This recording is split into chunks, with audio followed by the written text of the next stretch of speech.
క్రీస్తు నియమము, గలతీయులకు రాసిన పత్రిక 6వ అధ్యాయం 2వ వచనంలో క్రీస్తు నియమము, ద లా ఆఫ్ క్రైస్ట్ అని ఇంగ్లీష్లో ఉంటుంది.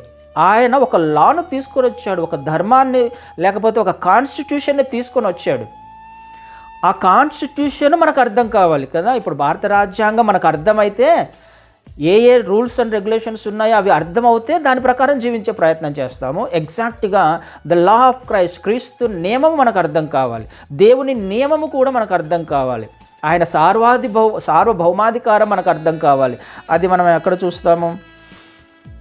రోమీయులకు రాసిన పత్రిక 13వ అధ్యాయం 2వ వచనంలో, రోమీయులకు రాసిన పత్రిక 13వ అధ్యాయము 2వ వచనంలో, కాబట్టి అధికారమును ఎదిరించువాడు దేవుని నియమమును ఎదిరించుచున్నాడు, ఎదిరించువారు తమ మీదికి తామే శిక్ష తెచ్చుకొందురు కదా. దేవుని నియమము ఆర్డినెన్స్ ఆఫ్ ది లార్డ్ అని రాయబడి ఉంటుంది కదా, ఆర్డినెన్స్ ఆఫ్ గాడ్ అని రాయబడి ఉంటుంది. దేవుని నియమము ఒకటి ఉంది, క్రీస్తు నియమము ఒకటి ఉంది, మనకు ఒక కాన్స్టిట్యూషన్ ఉంది, దాని ప్రకారమే జీవించాలి అన్నది మన హృదయంలో ఫిక్స్ చేసుకోవడానికి ప్రయత్నం చేద్దాం.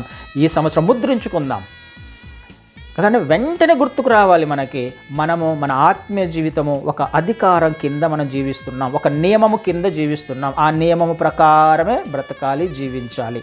ఎప్పటి వరకు? ఆయన వచ్చేంత వరకు, లేకపోతే నేను పోయేంత వరకు, మనం పోయేంత వరకు. వేరే ఆప్షన్ లేదు. రాజ్యాంగం కూడా అంతే కదా, ప్రతి ఒక్కరికి చెందుతుంది అది. రాజ్యాంగం ఉన్నంత వరకు, లేకపోతే ఈ సిటిజన్స్ ఉన్నంత వరకు, లేకపోతే పోయేంత వరకు దాని కింద జీవించాల్సిందే.